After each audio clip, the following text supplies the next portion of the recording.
बिस्मिल्लाहिर्रहमानिर्रहीम। अस्सलाम वालेकुम माय यूट्यूब फैमिली, कैसे हैं आप? उम्मीद है खैरियत से होंगे और मैं भी खैरियत से हूँ। अल्लाह पाक आप सबको खुश रखे, अपने ज़मान में रखे। तो आज मैंने बनाया था सिंपल सा सूजी का हलवा जो कि बहुत यमी बन के रेडी हुआ था। तो चलते हैं अपनी रेसिपी की तरफ। तो यहाँ पे मैंने हाफ गिलास सूजी ले ली थी और क्वार्टर हिस्सा इसका मैंने शुगर का ले लिया था और 2 साबुत इलायची थी और साथ मैंने इलायची का पाउडर ऐड कर लिया था। तो अगर आप साबुत डालना चाहते हैं तो साबुत डालें, अगर पाउडर यूज़ करना चाहते हैं तो इसमें आप पाउडर भी यूज़ कर सकते हैं। तीनों चीज़ों को मैंने रेडी कर लिया था और फिर मैंने फ्लेम को ऑन करके ऊपर पतीली रख दी थी और पतीली में मैंने हाफ कप ऑयल का ऐड कर दिया था। जब ऑयल गर्म हो चुका था अच्छे तरीके से तो इसमें मैंने इलायची पाउडर और साबुत 2 अदद इलायची ऐड कर दी थी। ऑयल में से इलायची की खुशबू आ रही थी तो इसमें मैंने हाफ गिलास सूजी का ऐड कर दिया था। उसे लो फ्लेम पे ही मैंने कुक किया है और लो फ्लेम पे अब मैं इसको गोल्डन कर लूँगी। और यहाँ पे मैं सूजी की भुनाई कर लूँगी, ज़बरदस्त इसे मैं गोल्डन सा कर लूँगी ताकि ज़बरदस्त हमारे हलवे का कलर बन के रेडी हो जाए। तो यहाँ पे मैंने इसकी भुनाई करी थी जितनी मुझे चाहिए थी। लो फ्लेम पे ही हम इसे कुक करेंगे, हाई फ्लेम पे नहीं करेंगे क्योंकि सूजी जल जाती है तो फिर इसमें स्मेल आना शुरू हो जाएगी। यहाँ पे आप देख सकते हैं ये गोल्डन हो चुकी थी। जितना कलर मुझे चाहिए था मैंने उतना रेडी कर लिया था, इसको भून लिया था। अब इसमें मैं पानी ऐड कर दूँगी।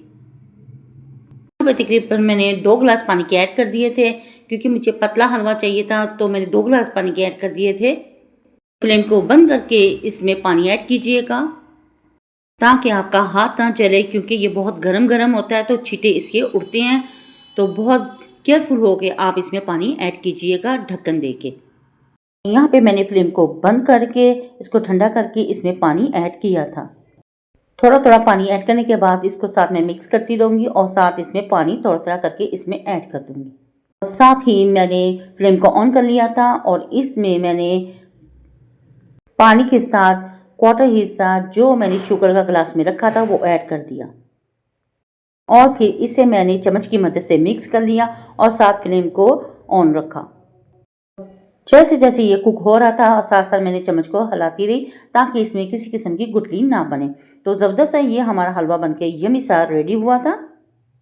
इस पे ढक्कन दे के मैंने 10 मिनट के लिए छोड़ दिया था। 10 मिनट के बाद मैंने जब ढक्कन हटाया तो इसमें मैंने थोड़े से नट्स डाल दिए, किशमिश डाल दी और थोड़े से बादाम ऐड कर दिए थे। आपको जो नट्स पसंद है आप इसमें ऐड कर सकते हैं। ये हलवा हमारा परफेक्ट बन के रेडी हो चुका था और इसे प्यारे से बाउल में मैंने डिश आउट कर लिया। अगर आपको मेरी ये वीडियो पसंद आए तो प्लीज़ मेरी वीडियो को लाइक, शेयर और सब्सक्राइब जरूर करें। बेल आइकन के बटन को ज़रूर प्रेस किया करें ताकि आने वाली नोटिफिकेशन सबसे पहले आप तक पहुंच सके और आपके प्यारे प्यारे कमेंट्स मिलते रहते हैं जिसके लिए थैंक यू सो मच कि आप मुझे सपोर्ट करती हैं और मेरी वीडियो को लाइक करती हैं, शेयर करती हैं और फुल वॉच करती हैं और मज़ीद ऐसे ही वॉच करते रहें ताकि मेरा वॉच टाइम भी पूरा हो सके। तो फिर इसे मैंने बादाम के साथ गार्निश कर लिया था। आपको जो नट्स पसंद है आप इसके ऊपर ऐड कर सकते हैं। तो माशाल्लाह किशमिश और बादाम के साथ मैंने इसको गार्निश कर लिया था और ये हलवा हमारा बहुत यम्मी बन के रेडी हुआ था। तो अगर वीडियो अच्छी लगे तो फैमिली फ्रेंड में शेयर भी कर दिया करें।